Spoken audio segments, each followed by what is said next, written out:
Welcome to English literature with Sumona. तो आज हम लोग जिस बुक से पढ़ेंगे वो essential of English grammar and composition class 8 की बुक है ये। तो इसके आज हम लोग चैप्टर 3 को कवर करेंगे। इससे पहले मैंने चैप्टर 2 को बताया है अपने चैनल पे, तो जाओ मेरे चैनल पे जाके चेकआउट करो। इसके पूरे एक्सरसाइज को भी सॉल्व करवाया है, एक एक चीज़ बताया है विद एग्जाम्पल। तो आज हम लोग पढ़ेंगे वर्ब्स एक्सप्रेशन द पास्ट, है ना। तो पास्ट के पर्सपेक्टिव से देखेंगे कि वर्ब को हम लोग किस तरीके से यूज़ करते हैं। तो इसको यूज़ करने के लिए यहाँ पर कुछ रूल्स दिए हुए हैं, तो मैं अपने रूल्स से समझा रही हूँ जो थोड़ा इजी पड़ेगा। बुक में थोड़ा सा बच्चों को स्टार्टिंग में दिक्कत होता है, तो मैं सिंपल पास्ट के रूल के साथ बता रही हूँ। तो इसका रूल क्या होता है, सबसे पहले बेसिकली होता यह है ना कि पास्ट मतलब क्या होता है ना, भूतकाल। यानी हम लोग किसी भी बीते हुए समय के बारे में बात कर रहे हैं, तो बीते हुए समय का प्रेजेंट से कोई भी लेना देना नहीं है। जो भी प्रेजेंट है ना, जो वर्तमान है, जिसको हम लोग जी रहे हैं, अभी चल रहा है जो, उससे कोई लेना देना नहीं है। पास्ट का बीता हुआ समय था जो कि बीत गया, तो इस समय के बारे में हम लोग सिंपल पास्ट में पढ़ते हैं। तो इसका रूल क्या होता है, सबसे पहले subject plus V2 plus object. और वर्ब का फॉर्म भी याद करना बहुत ज़रूरी है। अगर वर्ब का फॉर्म नहीं याद करोगे तो फिर ये नहीं बनेगा, क्योंकि V2 हम लोग इसमें यूज़ करते हैं। तो ये हो गया एफर्मेटिव सेंटेंस, जब हम लोग एफर्मेटिव बनाते हैं, यानी जिसको पॉजिटिव सेंटेंस भी बोलते हैं, एफर्मेटिव। अब इसी को हम लोग नेगेटिव सेंस में बनाएंगे, तो कैसे बनाएंगे, सबसे पहले ले लेंगे नेगेटिव सेंस में सब्जेक्ट प्लस, और इसका हेल्पिंग वर्ब क्या होता है सिंपल पास्ट का हेल्पिंग वर्ब होता है डिड। ये डिड होता है, इसको बिल्कुल याद रखना है। ये सिंपल पास्ट का हेल्पिंग वर्ब होता है। और हेल्पिंग वर्ब कहाँ यूज़ होता है, जब हम लोग क्वेश्चन बनाते हैं तब यूज़ होता है, जब हम लोग नेगेटिव सेंस लिखते हैं तब यूज़ होता है, जैसे अभी यूज़ होगा। तो ये जब हम लोग नेगेटिव बनाएंगे ना सिंपल पास्ट का, तो हम लोगों को ये डिड का यूज़ करना पड़ेगा, क्योंकि ये हेल्पिंग वर्ब है। हम लोग बिना डिड के यूज़ के अगर नेगेटिव सेंटेंस बनाएंगे तो बिल्कुल गलत हो जाएगा। तो फिर लिखते हैं रूल, डिड और ये फिर नॉट लगेगा, डिड के साथ ही नॉट लगेगा। मतलब ये दोनों बेस्ट फ्रेंड है, अगर डिड आया तो नॉट भी आएगा। अगर डिड के बिना नॉट लगा दिए, नॉट के बिना डिड लगा दिए, तो फिर क्या हो जाता है, दोनों गुस्सा हो जाता है, फिर नंबर कट जाता है एग्ज़ाम में, है ना। तो अब हाँ, एक चीज़ और, अगर यहाँ डिड लग गया ना, तो ये क्या हो जाता है कि वर्ब का फर्स्ट फॉर्म लग जाता है, क्योंकि डिड ऑलरेडी वर्ब का सेकंड फॉर्म है। क्यों, क्योंकि कन्फ्यूजन कब होता है, क्योंकि जब देखोगे एफर्मेटिव में V2 है, तो कई बच्चे क्या करते हैं कि डिड के साथ भी V2 लगा देते हैं। बिल्कुल भी गलत है, तुरंत मार्क्स कट जाएगा, मार्क्स भी कट जाएगा, और गलत मतलब गलत जो जानकारी है वो भी कन्वे होगा, है ना, गलत चीज़ को सीखोगे। तो इसीलिए याद रखना कि V2 लगता है एफर्मेटिव में, और जब हम लोग इसको नेगेटिव या इंटरोगेटिव में चेंज करेंगे तो डिड अगर आ गया तो V का वर्ब का फर्स्ट फॉर्म लगेगा। तो यहाँ पर क्या हो जाएगा, वर्ब का फर्स्ट फॉर्म प्लस ऑब्जेक्ट, ये हो गया नेगेटिव सेंटेंसेस बनेगा इससे, ठीक है। अब इसी को हम लोग इंटरोगेटिव बनाएंगे। तो there are 2 types of interrogative, 2 तरीके के इंटरोगेटिव होते हैं। एक होते हैं यस नो क्वेश्चंस, जिससे हम लोग यस नो, मतलब किसी का अगर रिप्लाई क्वेश्चन करोगे और रिप्लाई मिलेगा यस नो से, तो उसको क्या बोलते हैं, उसको बोलते हैं हम लोग yes no questions, yes no questions बोलते हैं इसको। तो ये कैसे स्टार्ट होता है, ये हेल्पिंग वर्ब से ये क्वेश्चन स्टार्ट होगा। जब भी यस नो क्वेश्चन होता है ना, तो किसी भी टेंस के हेल्पिंग, हर एक टेंस का अपना हेल्पिंग वर्ब होता है, मतलब हर एक टेंस के फॉर्म का अपना हेल्पिंग वर्ब होता है। तो इसका क्या हेल्पिंग वर्ब है, इसका हेल्पिंग वर्ब है डीड, ठीक है। तो सिंपल पास्ट का हेल्पिंग वर्ब डीड होता है। तो जब भी क्वेश्चन बनाना है, नेगेटिव लिखना है, तो डीड यूज़ करेंगे। तो सबसे पहले इसका रूल क्या होता है, deed plus subject plus V1, इसमें V1 आएगा क्योंकि डिड है यहाँ पर, प्लस ऑब्जेक्ट। इसमें एक चीज़ और क्या इंक्लूड होगा, क्वेश्चन मार्क। क्यों, क्योंकि हम लोग क्वेश्चन पूछ रहे हैं, ये यस नो क्वेश्चन है। और यस नो क्वेश्चन में क्या होता है कि हम लोग किसी को भी अगर किसी से ये जानना है कि तुमने कोई काम किया है या नहीं किया है, हाँ या ना, तो यस और नो से हम लोग स्टार्ट करते हैं इसको, ओके। तो अब इसी को फिर, इसको नहीं समझोगे तो बुक नहीं समझ में आएगा, इसलिए मैं इसको बता रही हूँ, ध्यान से समझो चीज़ों को। और यहाँ पर फिर क्या होता है, यहाँ होगा फिर अगर डब्ल्यू एच, अब क्या दो तरीके का होता है, फिर एक होता है डब्ल्यू एच क्वेश्चन।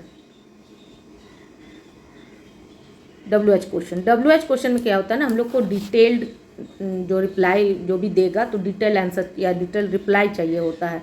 तो इसको कैसे करेंगे हम लोग, यहाँ पर लगाते हैं हम लोग सबसे पहले डब्ल्यू एच मीन्स क्या होता है, जैसे what,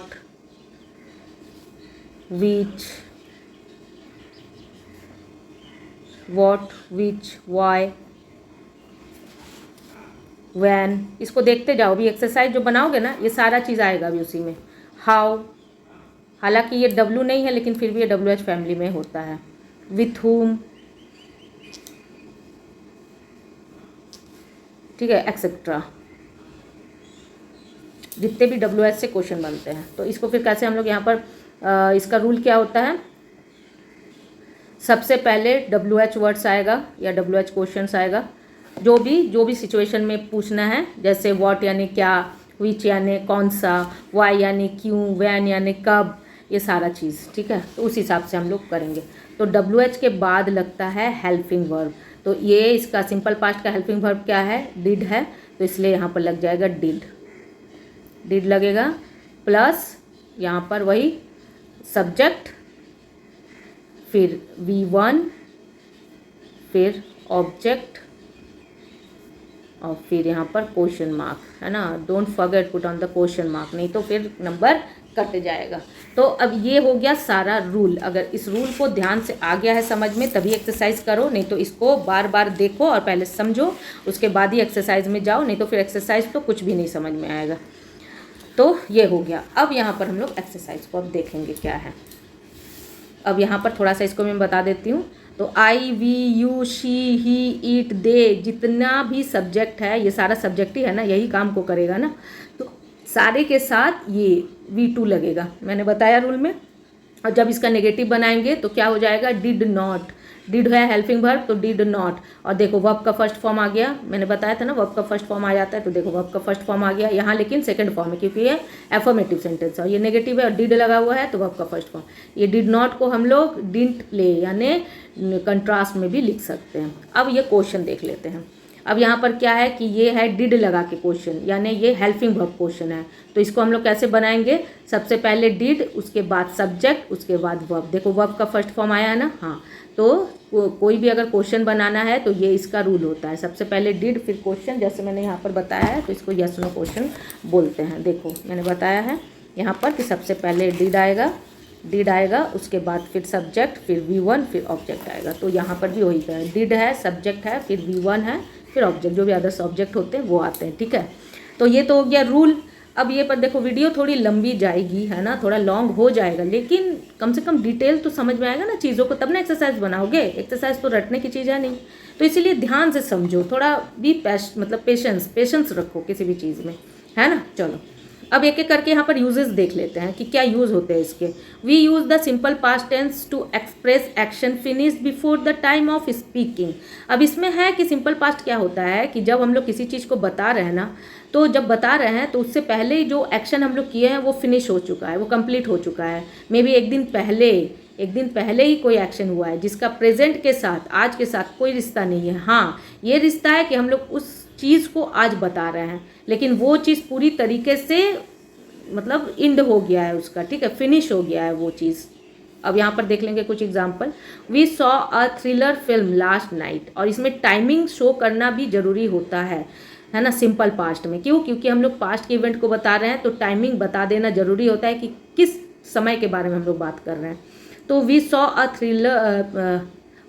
thriller film last night, हम लोगों ने एक थ्रिलर फिल्म देखा लास्ट नाइट, है ना, समय बता रहे हैं जिसका आज से कोई मतलब है नहीं ना, है। फिल्म कब देखे थे? Last night. Where did you go last evening, तुम कहाँ जा रहे थे कल शाम, बीते हुए शाम में, ठीक है, तो वो चीज़ तो ख़त्म हो गया। We went to a hotel for dinner, हम लोग होटल गए डिनर के लिए, ठीक है। अब यहाँ पर देखो हेल्पिंग वर्ब से क्वेश्चन, तो इसका आंसर देखना यस और नो में आएगा, जैसा कि मैंने बताया। Did you enjoy your dinner, तो क्या पूछा, क्या तुमने अपना डिनर इंजॉय किया? Yes, we enjoyed our dinner, ठीक है, तो इसका रिप्लाई वो आएगा। अब देखो अगर नहीं डिनर इंजॉय किए तो क्या आ जाएगा? No we didn't enjoy our dinner। तो यहाँ क्या आ गया, डिडंट आ गया। डिडंट लगाना ही है, डिड नॉट लगाया नहीं, क्योंकि नॉट के साथ डिड जरूर लगेगा। दोनों क्या है, बेस्ट फ्रेंड है। अब नेक्स्ट क्या है, we use it to express some past habit. हम लोग इस चीज़ को कुछ पास्ट हैबिट के बारे में बताएं, जैसे पास्ट में बहुत सालों पहले या कुछ दिनों पहले कुछ हैबिट रहा होगा हम लोगों का। तो क्या हैबिट है, my grand father like the cup of hot milk at bed time, है ना। तो इसमें क्या बता रहा है कि अपने ग्रैंड फादर के हैबिट को बता रहा है कि मेरे ग्रैंड फादर का हैबिट था कि वो 1 कप गर्म दूध पीते थे सोने से पहले। ही often skip dinner but never his milk. वो अक्सर अपने, मतलब हैबिट बता रहा है, अक्सर है तो अपने जो मिल्क जो खाना है उसे, डिनर होता है रात का खाना, उसे स्किप कर दिया करते थे, मतलब नहीं लेते थे लेकिन मिल्क लेते थे। we also use it is to express an action that took place over a period of time in the past। कोई टाइम पीरियड है जो कि पास्ट में एक टाइम पीरियड को बता रहा है, ठीक है। क्या बता रहा है, we also use it express an action, कुछ एक्शन हुआ था एक टाइम पीरियड में हुआ था, है ना, जो कि अभी पार हो चुका है। तो I lived in the hostel from 2009 to 2011। तो एक टाइम पीरियड को जब हम लोग बताते हैं तो वो भी हम लोग सिंपल पास्ट में बताते हैं कि इतना दिन से इतने दिन तक। ओके, अब एक्सरसाइज यहाँ पर हम लोग सॉल्व करेंगे। अभी एक्सरसाइज सॉल्व करना बहुत आसान होगा। तो क्या है इसमें, पहले सबसे पहले क्वेश्चन देख लेंगे। तो ये एक्सरसाइज 1 का है।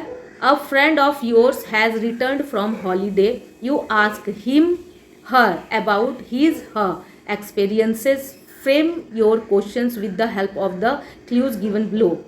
अब इसको यहाँ पर कुछ क्लू दिया गया है, उसके हिसाब से हम लोग इसको एक्सरसाइज को सॉल्व करेंगे, ठीक है। तो फर्स्ट गिवन है हम लोग को, क्या है, वेयर गो। अब इसको क्वेश्चन बनाना है, इस सारे को हम लोग को क्वेश्चन बनाना है। तो कैसे क्वेश्चन बनाया है, वेयर, ये WH क्वेश्चन में है।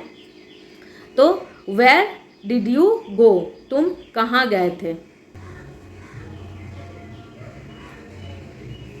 हाँ, तो ये एक्सरसाइज को मैंने यहाँ पर लिख लिया है कॉपी में, ये बुक की एक्सरसाइज है जो सारे को लिख लिया। अब यहाँ पर हम लोग इसको सॉल्व करेंगे, बनाएंगे कैसे कैसे होगा। तो क्या दिया है, व्हेन गो देयर। तो इसको जब हम लोग बनाएंगे तो कैसे बनाएंगे, ये WH फैमिली है, तो व्हेन डिड लगेगा, क्योंकि मैंने बताया एज ए रूल WH के बाद ये हेल्पिंग वर्ब डिड लगता है।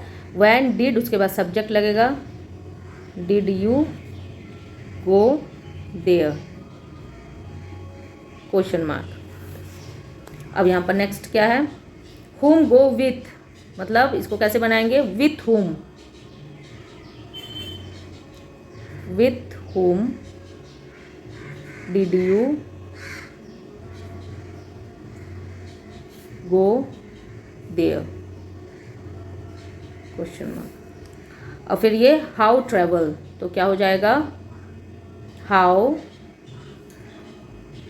did you travel, तुमने वहाँ ट्रैवल कैसे किया, बस से, ट्रेन से, है ना, या फिर फ्लाइट से गए। तो ये सारी चीज़ों का, और ये क्वेश्चन मार्क यहाँ लगेगा।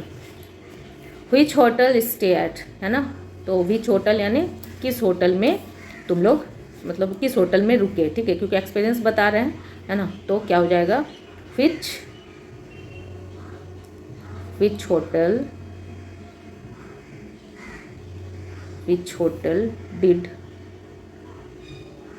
did you stay at,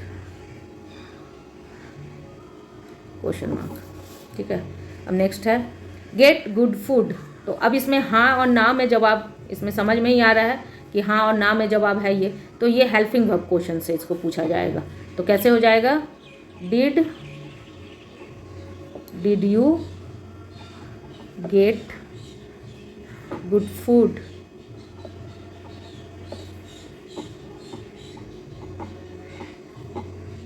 है ना, क्या तुम्हें अच्छा खाना मिला, गुड फूड देयर, ऐसा भी कर सकते हैं, क्या तुम्हें वहाँ अच्छा खाना मिला, तो हाँ मिला या नहीं मिला, ठीक है। अब ये नंबर 6 का, what do in the evening. तो क्या हो जाएगा, what did you do in the evening, ठीक है। तो शाम को वहाँ पर क्या करते थे, है ना, क्या किया, शाम को क्या किया, तो ये क्वेश्चन बन गया क्वेश्चन मार्क। वन का क्या है, वेदर फाइन, तो क्या होगा यहाँ पर,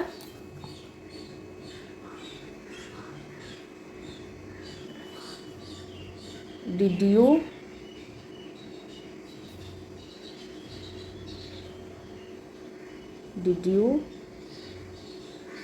gate fine weather there, question mark. ये देयर हम लोग इसलिए लगा रहे हैं कि वहाँ के बारे में पूछ रहे हैं कि वहाँ क्या हुआ, वहाँ क्या नहीं हुआ। तो did you get fine weather there, क्या तुम्हें वहाँ का वेदर अच्छा मिला, तो हाँ मिला या फिर नहीं मिला। गो साइटिंग है ना, साइट सीइंग, यहाँ पर होगा साइट सीइंग, यहाँ एस होगा, ठीक है। तो गो तो कैसे होगा, पूछ रहा है कि क्या तुम साइट सीइंग के लिए गए थे, तो कैसे पूछोगे, या हाँ या ना, या सो नो में answer. Did you go sight seeing, यहाँ क्वेश्चन मार्क है ना, did you go sight seeing, क्या साइट सीइंग के लिए गए थे। अब यहाँ पर फिर WH क्वेश्चन है नंबर 9 का, हाउ लॉन्ग स्टे देयर, तो ये क्या हो जाएगा, how long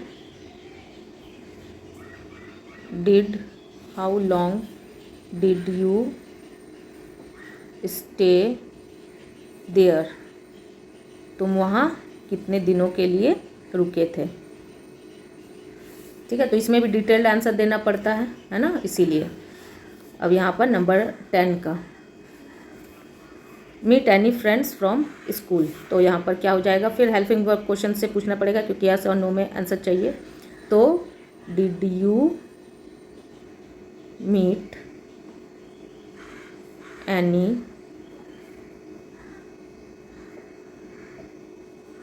friends from school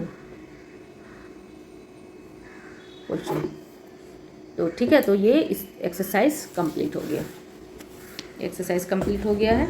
अब नेक्स्ट एक एक्सरसाइज देख लेंगे, एक्सरसाइज 2 है। तो एक्सरसाइज 1 और 2 ही आज बताएंगे, फिर आगे के जो भी वीडियोस में मैं आगे के एक्सरसाइज बताऊंगी। तो क्या है, rewrite the following passage using the simple past tense of the verbs given in the brackets, तो ब्रैकेट्स में जो भी है ना, इसको सिंपल पास्ट में बनाना है। तो सबसे पहले देखेंगे क्या है। अब यहाँ पर क्वेश्चन है, क्वेश्चन बनाना है।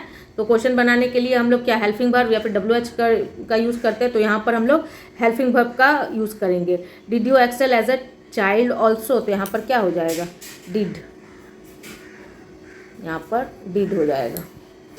और यहाँ पर क्या है, अ स्मॉल चाइल्ड, यहाँ पर क्या हो जाएगा, सेकंड फॉर्म लगेगा, स्मॉल चाइल्ड आस्क्ड। देख लेना है क्वेश्चन नहीं है, क्वेश्चन अगर हो तो फिर डिड या फिर WH लगेगा अकॉर्डिंग टू सिचुएशन। तो यहाँ पर क्या हो जाएगा, आस्क्ड हो जाएगा, ये सेकंड फॉर्म लग जाएगा आस्क का। अब यहाँ पर क्या है, नो, नो के बाद क्या हो जाएगा, से है, तो से का सेकंड फॉर्म क्या होता है, सेड हो जाएगा यहाँ पर। अब no said Einstein with a smile when I be, अब बी ये वी फॉर्म है और पास्ट के सेंस से है, तो क्या लग जाएगा, आई वॉज, आई के साथ वॉज लगता है। I was a child my teachers think का सेकंड फॉर्म क्या होता है, thought, THOUGHT, thought that I be, फिर यहाँ पर बी वर्ब है, पास्ट का सेंस है, तो क्या लग जाएगा, यहाँ पर फिर से वॉज लग जाएगा, वॉज अ ड्यूलर्ड दे नॉट, अब नॉट है यहाँ पर, तो क्या हो जाएगा, यहाँ पर नेगेटिव सेंस में डिड हेल्पिंग वर्ब लगाते हैं, तो डिड नॉट है ना, यहाँ पर डिड नॉट हो जाएगा। Did not encouraged me, on the contrary one of them once, अब यहाँ पर फिर क्या हो जाएगा, सेकेंड फॉर्म, रिमार्क का सेकेंड फॉर्म क्या हो जाता है, रिमार्क्ड हो जाता है, तो यहाँ मैंने ईडी लगा दिया। Remark that I would not be able to learn mathematics for the next 7 leaves a classmate, अब यहाँ पर क्या हो जाएगा, सब्जेक्ट है, सब्जेक्ट के बाद V2 लगता है, तो wrote, WROTE, wrote, second form है ये वर्ब का, क्योंकि सेकेंड फॉर्म लगता है ना सिंपल पास्ट में सब्जेक्ट के बाद। The word dunes won my back but these things not upset me, तो फिर यहाँ नॉट लग गया, तो नॉट से पहले हेल्पिंग वर्ब लगता है, डिड नॉट अपसेट मी। हाँ, तो अब देखेंगे, may I ask what keep you motivated, somebody in the audience keep in. तो अब यहाँ पर क्या है, ये मतलब क्वेश्चन पूछ रहा है, तो यहाँ पर क्या हो जाएगा, व्हाट के बाद ये सेकंड फॉर्म लगेगा, कीप, केप्ट हो जाएगा। तो यहाँ पर केप्ट हो जाएगा। और यहाँ पर समबडी इन द ऑडियंस, यहाँ पर इसका भी सेकंड फॉर्म लगा, क्योंकि ऑडियंस क्या है, सब्जेक्ट है, और सब्जेक्ट के बाद V2 लगता है, तो इसका सेकंड फॉर्म लग जाएगा, weaved. The sight of my goal Einstein promptly replied, तो रिप्लाइड हो जाएगा,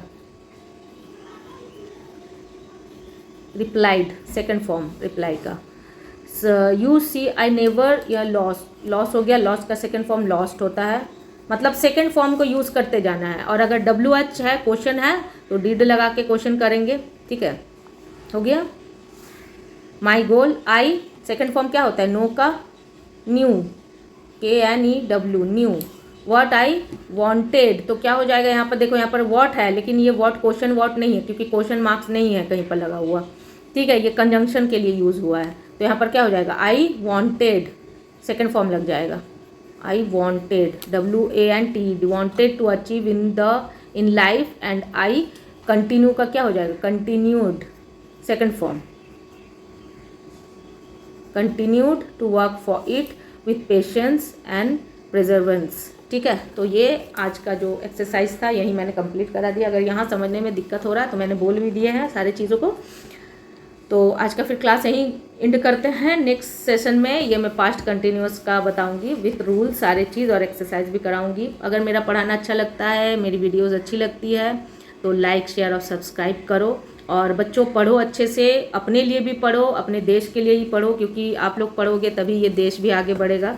तो पढ़ाई सभी चीज़ों से रिलेट करती है, अपने फैमिली के लिए, घर के लिए, अपने लिए और अपने देश के लिए भी पढ़ो, ये बहुत ज़रूरी है आज के डेट में, ठीक है। Okay, till then bye and take care of your self, bye bye.